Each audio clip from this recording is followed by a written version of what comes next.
Steve Pechenik, and this is Steve Talks.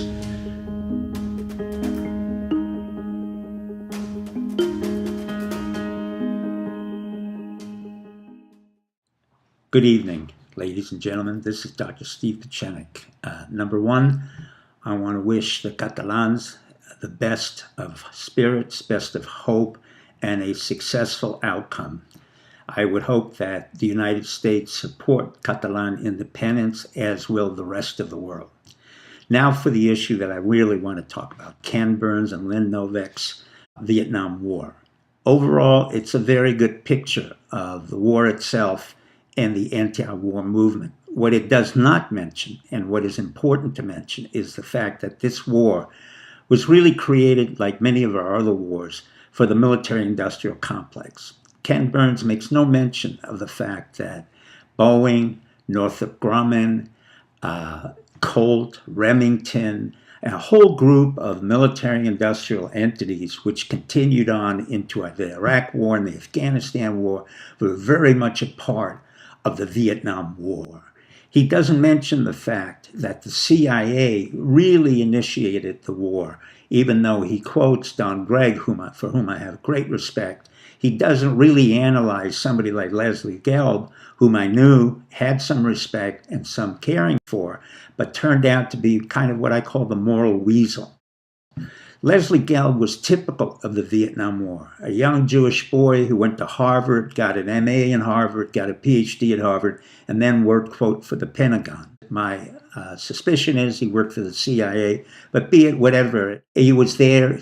He was there during the Phoenix program, he was there during the pacification program, and he was there during the Pentagon Papers.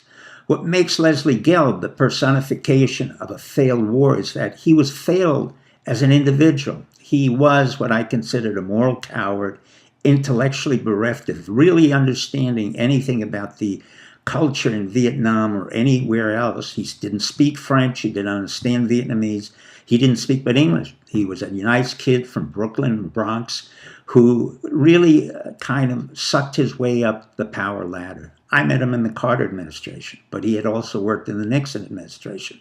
He had also worked for Westmoreland, and he had worked for McNamara, one of the worst men who ever existed in our history. McNamara, who made up the war and created fictional numbers, should have been indicted as a war criminal. He wasn't.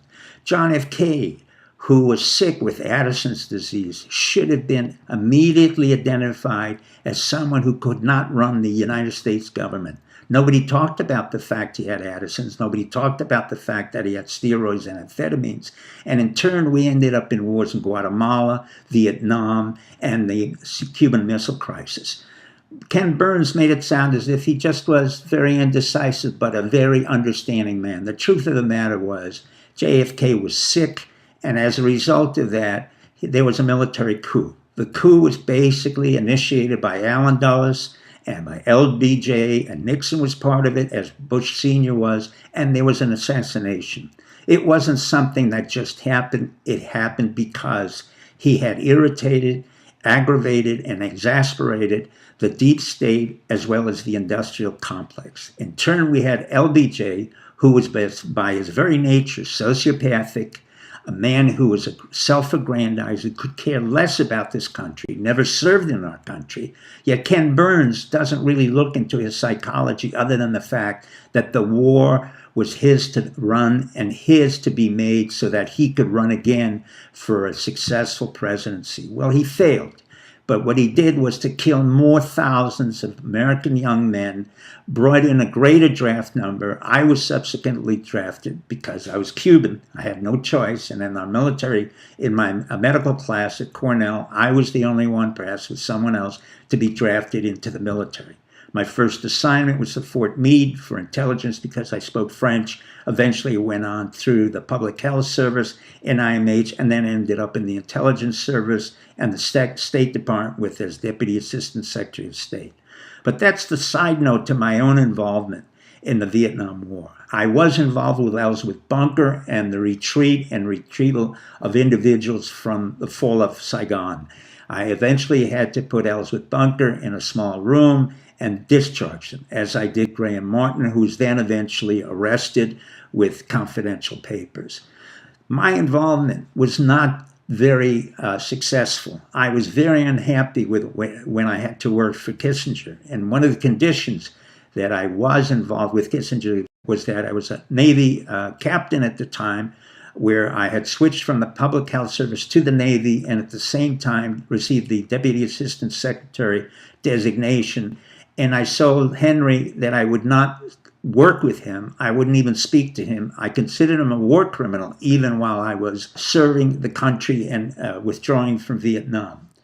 Most importantly, what I realized was that the characters who had that moral deficiency, the Leslie Gelbs, and another man by the name of General Colin Powell, literally resurfaced again and again in subsequent administrations. What am I talking about? Ken Burns doesn't mention the fact that in My Lai, even though Lieutenant Calley was charged with murder and rape and the massacre of 530 people, it was really General Colin Powell who whitewashed the whole incident. He was a major, he was not in combat, and eventually became what we call a political general and worked his way up through the Nixon administration, the Ford administration, and eventually became a 4-star general. He was always considered a political general. And what happened subsequently is, like Leslie Gelb, who had no moral core, Colin Powell also revealed himself to be a liar, to have no moral code.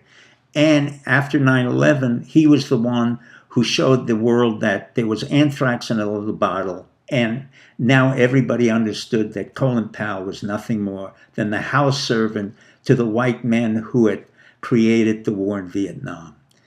Why am I saying this now? Because that picture and the whole series is important to General Mattis, McMaster, Dunford, and to Trump. To understand that we are going back into a combat situation in Afghanistan, which has lasted over 16 years, which I first saw in the first years of its war, is to see a repetition of the failure that we had in Vietnam, in Korea, and everywhere else in the world. We are not a fighting nation when it comes to the notion of just creating a military-industrial complex. Unless we fight for freedom and democracy, we have no other rationale to go overseas. There is no terror. There is no war on terror that was created by Bush, Cheney, Condoleezza Rice, and Colin Powell.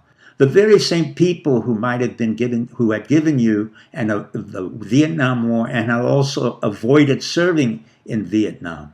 At the same time, many of our present-day generals, Mattis and Kelly, came out of the Vietnam War. Their strategy and their tactics are antiquated.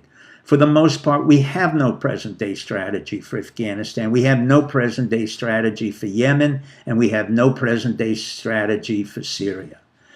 I asked President Trump to look at this video with a clear understanding that we may be repeating the very mistakes and absurdities and committing the same crimes that we had done through Vietnam.